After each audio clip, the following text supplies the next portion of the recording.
Budget, we got title? I think I'll go with the Sharktopus thing, when you're taking two completely crazy things and making them one and having it go kill everybody. I think once you combine those, you are in for your B ride. Genesis. Does that have to be one thing? No, give us a couple, but we'll be opening it for everybody. Yeah, of course, so like you said, don't give us combining stuff and budget. Right, yeah. But of course, script. I mean, who's writing this movie? If Michael Bay's behind it, it's already a B movie. You think so? Absolutely. With explosions. So every Michael Bay movie is automatically a B movie? I would say at least 90% of them. Modern day Ed Wood. I don't know. Yes, sir. Director, Sam Raimi, Evil Dead series. Spider-Man 2. Yeah. Spider-Man 3. Spider-Man 3. Actually, I like 2. So 3. Yeah. 2 is great. But I love Yes. Sam Raimi, yeah. I think one thing that really helps to qualify a B movie is when the people making it, the director, producers, understand that the premise itself is cheesy and bogus, and they just roll with it anyway. You know, I one of my other favorites, my personal favorite, is Night of the Comet.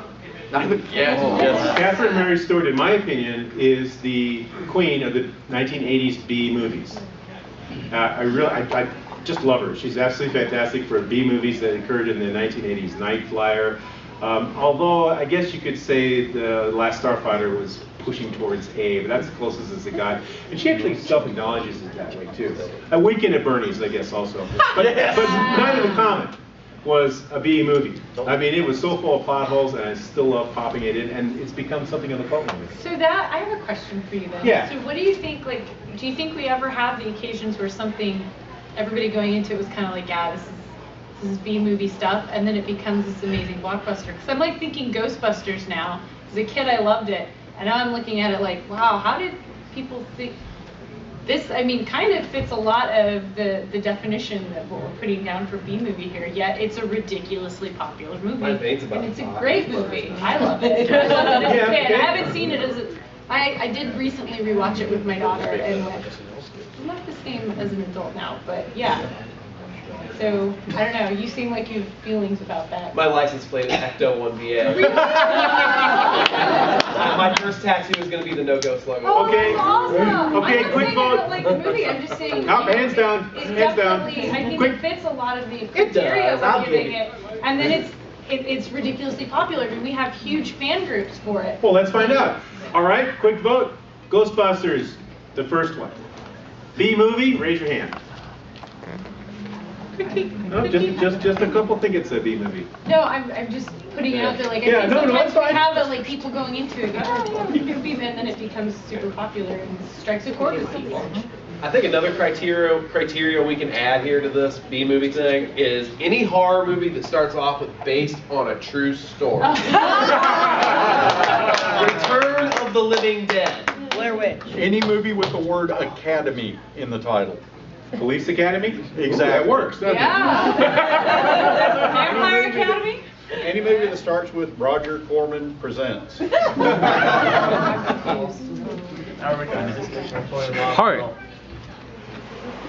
Hard that it takes effort. You could have $200 million in your budget, but if Ed Wood and his video camera has more heart behind it, it doesn't matter.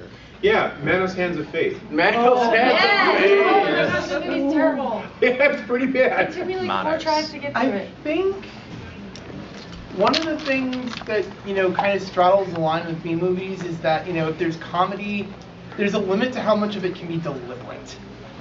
Well, yeah, because you don't want to drift Yeah. over into 'cause spoof or parody. I think that's where Ghostbusters falls down on the test, because the people going into this, Dan Aykroyd, Rick Moranis, I mean, they knew they were making a comedy right off the bat, and that's the thing. You can't.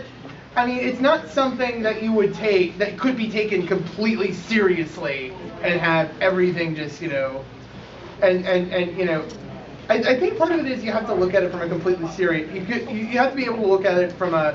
It's possible to look at it from a completely serious angle, where there's a giant marshmallow man rampaging against New York. I mean, you can't really take that seriously. I don't know. Anything? Other feelings or thoughts about what makes a B movie a B movie? I think really really just going in, we've hit everything, between budget and the characters you use, and, I liked it whenever, what he said about the heart, you know, no matter what, or how crazy it is, if you're behind that idea and you push through it, it could be something big. I mean, as long as you're behind it, hey. Okay, we'll get 2 more and then we'll go to the next question. Yes? Trying to write a plot around the special effects instead of writing. Oh my others. God. More lens flare, more lens flare. Yeah, okay. Of course, now, is there a difference between a B movie and a bad movie? Yeah. Oh, yes. A B movie can be a bad movie, but then it's a bad B movie. But a bad movie does not necessarily make for a B movie. For instance, a lot of people hate it, and it's got an A-level budget. But how many people would agree that the movie Starship Troopers qualifies as a B movie? It's a B movie. It's a B movie. And And I love it. When you have a character that says they sucked out his brains, and it's Michael Ironside. Yeah. Yeah.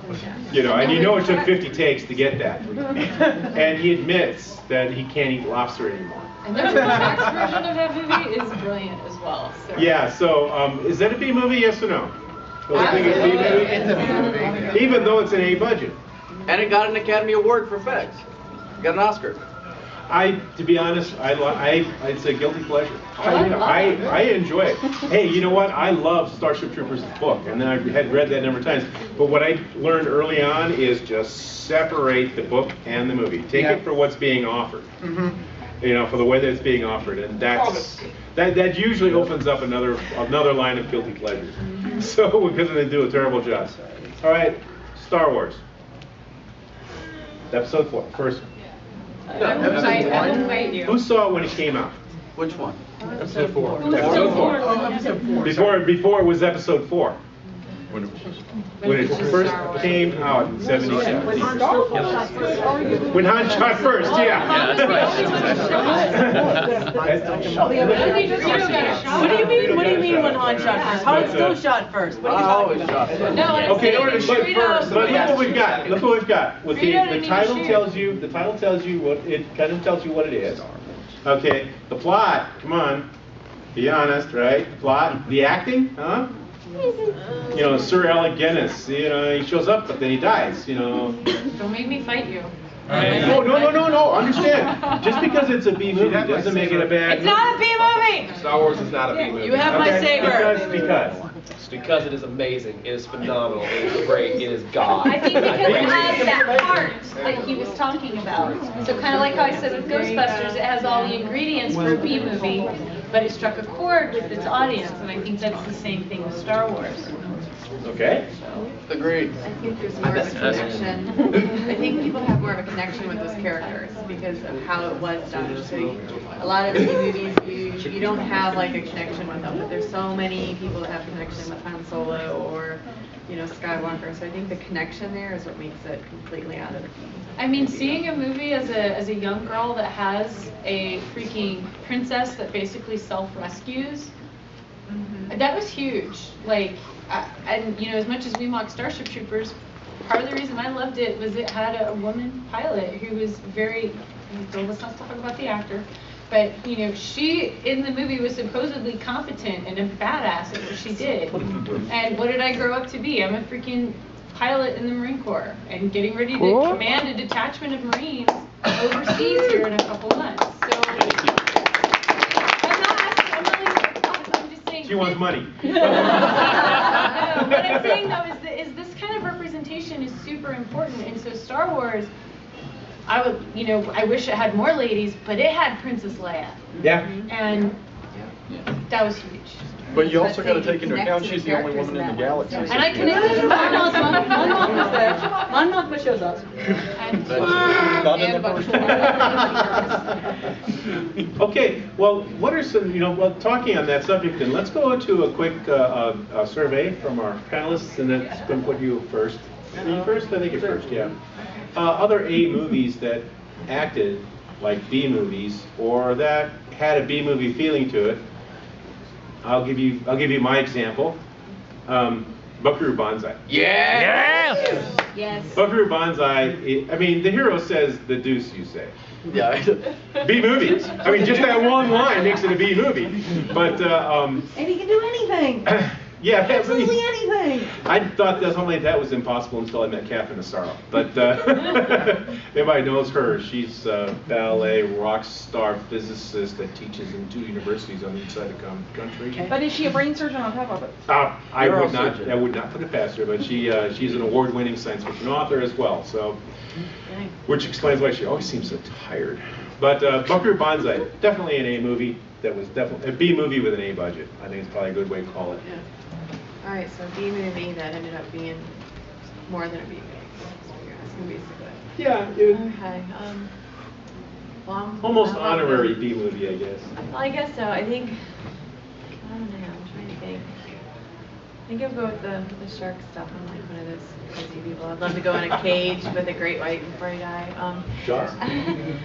Well, I was gonna go new for everyone that you didn't think it was gonna be big. It was gonna be one of those B movies that became big. They're making Sharknado 3 now. I know. Yeah. Just as an example, it was like the first one. Oh my gosh, my son and I laughed our butts off watching Is it. it Bruce Campbell gonna be in Sharknado 3? Oh, I hope so. Oh, well, that makes it, yeah. But I mean, it was one of those that was, you didn't think much of it. Oh my gosh, all right, the Sharknado, and now there's 3 of them. So I mean, it started off where I don't think there was a lot of expectation, and now it's like. Does Bruce Campbell's